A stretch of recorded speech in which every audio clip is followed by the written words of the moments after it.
Le programme, c'était, on partait le 20 janvier de Paris, donc on est parti de Paris il y a à peu près 2 heures. On arrive à Aubervilliers, voilà. Ensuite, on arrive à Stein. De Stein, donc demain de Stein, on va jusqu'à Villiers-Saint-Paul, ce qui correspondra à 55 km à faire. Ensuite, à Villiers-Saint-Paul, on partira jusqu'à Beauvais. Beauvais, c'est le départ, c'est lundi matin de la ville de Beauvais. Rendez-vous à la mairie de Beauvais. Ensuite, on a 64 km pour aller jusqu'à Amiens, le 24 janvier. Le 24 janvier, on a 77 km pour aller jusqu'à Avion, je vois pas là. Ensuite, on part de Courcelles, on passe par Arras, on arrive à Arras. On aura 156 km en sachant qu'il y a des parties qui seront faites en train et des parties qui seront faites à pied. Voilà, c'est le 26 janvier, donc on part de Arras pour aller à Lens au 27 janvier. Il y aura 15 km là, cette fois-là. Lens, le 27 janvier, on partira.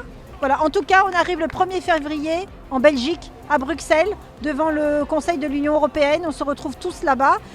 En fonction des étapes sur lesquelles qu'on va arriver, il y aura du monde qui nous attendra aux différents points d'arrivée, comme ici à Aubervilliers.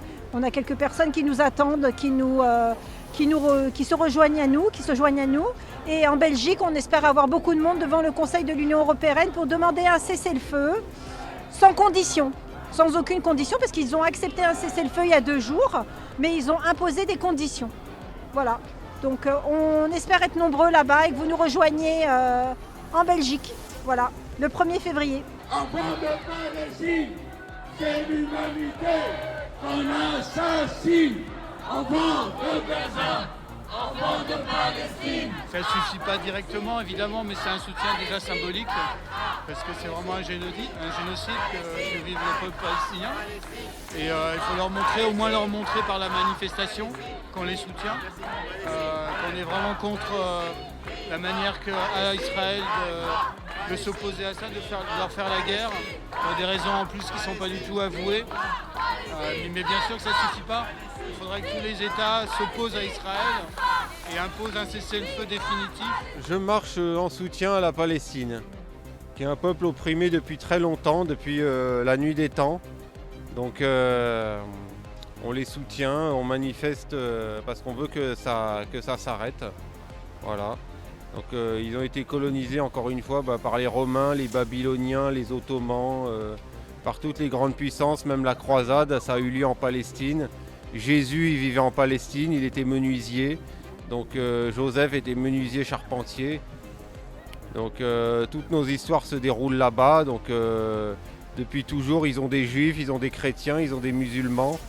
Donc il y a même des juifs qui soutiennent la Palestine. Moi personnellement, je me contente d'aller dans les manifs et c'est déjà pas mal.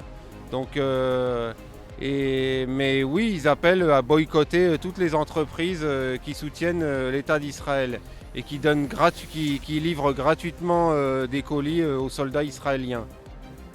Donc là, Israël, ils sont soutenus par pratiquement toutes les puissances coloniales, les États-Unis, l'Angleterre, la France. Après, je ne veux pas dire de bêtises. Voilà, regardez, ça c'est une partie de l'Occident. Donc il y a toutes les diversités qui s'expriment et c'est bien. Comment j'ai été informé de cette marche? Oui. Parce que je suis curieux de tout un tas d'événements, celui-là, mais dans d'autres domaines aussi. Et là, je voulais apporter mon soutien à cette marche qui défend une juste cause, puisqu'on doit être vigilant à ce que les événements d'aujourd'hui en Palestine et à Gaza ne se transforment pas en événements beaucoup plus graves.